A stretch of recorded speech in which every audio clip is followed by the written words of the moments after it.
معزز مہمانوں اور عوام، اسکول کے اسٹوڈنٹ، تمام آئے ہوئے مہمانوں کو سب سے پہلے آج کے اس پرو میں یعنی آزادی کے دیوس پر تمام کو مبارک، صد مبارک، بار بار مبارک۔ آج کا یہ دن ہمارے لیے یہ وہ دن ہے جس میں ہماری غلامی جو تھی اس کو ہم نے توڑ کر کے آزادی کی زندگی میں ہم ہموار ہوئے۔ یہ جو چیز ہے ہمارے لیے خوشی کی بات ہے،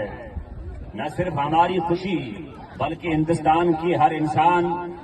ہر درخت، ہر جانور، ہر جیت، تمام ہندوستان کی چیز کے لیے خوشی ہے۔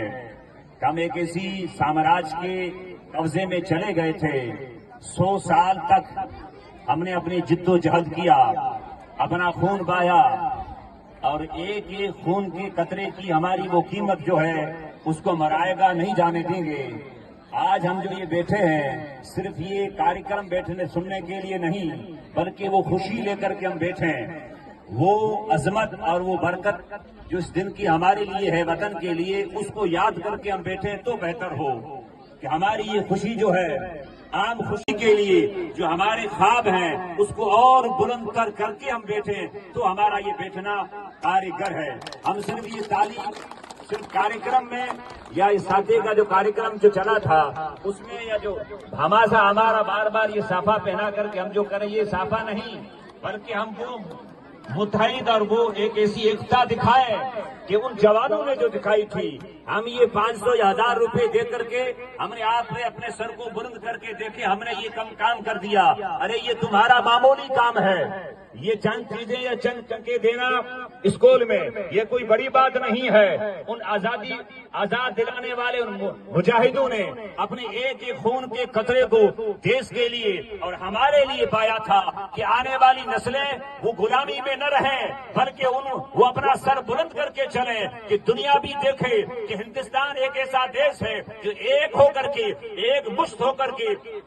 جیسے ایک دھاگے کے اندر جیسے کوئی موتی پرویا جاتا ہے اس طرح پرو کر کے ہم چلیں تو ہمارا یہ دیش انتی کرے گا اور بلندی پہ چلے گا۔ ہم ان آزادی دلانے والے مجاہدوں کی زندگی کو دیکھیں، ان کے ساتھ کیا کیا گزرا تھا۔ ہم صرف آزاد کرانے والے ان مجاہدوں کا صرف نام لیتے ہیں بلکہ اب گہرائی میں جا کر کے ان کے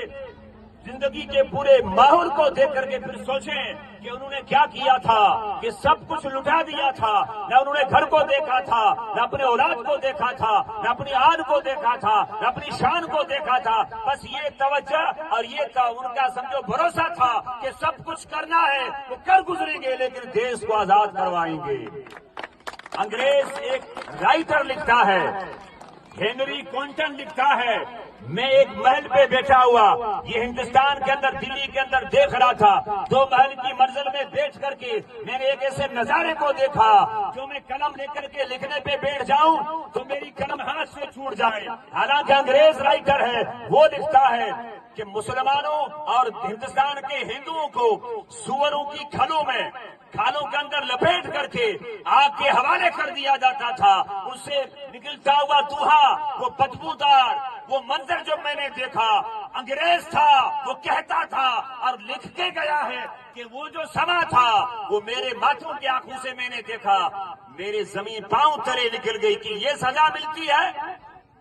ایسی سزا ملے، ہاں قید کر دیا جائے، جیلوں کی سلاخوں میں بھیجا جائے، لیکن ایسی سزا انہوں نے سزا کو قبول کر دیا اور کہہ دیا کہ سب کچھ نچھاور کر سکتے ہیں لیکن دیش کو آزاد کرا کے ہم رہیں گے، دیش کو آزاد کرا کے رہیں گے۔ دلی کے لال باغ سے لے کر کے لاہور کی بازار تک اس روڈ کو دیکھا جائے، کوئی ایک ایسا درخت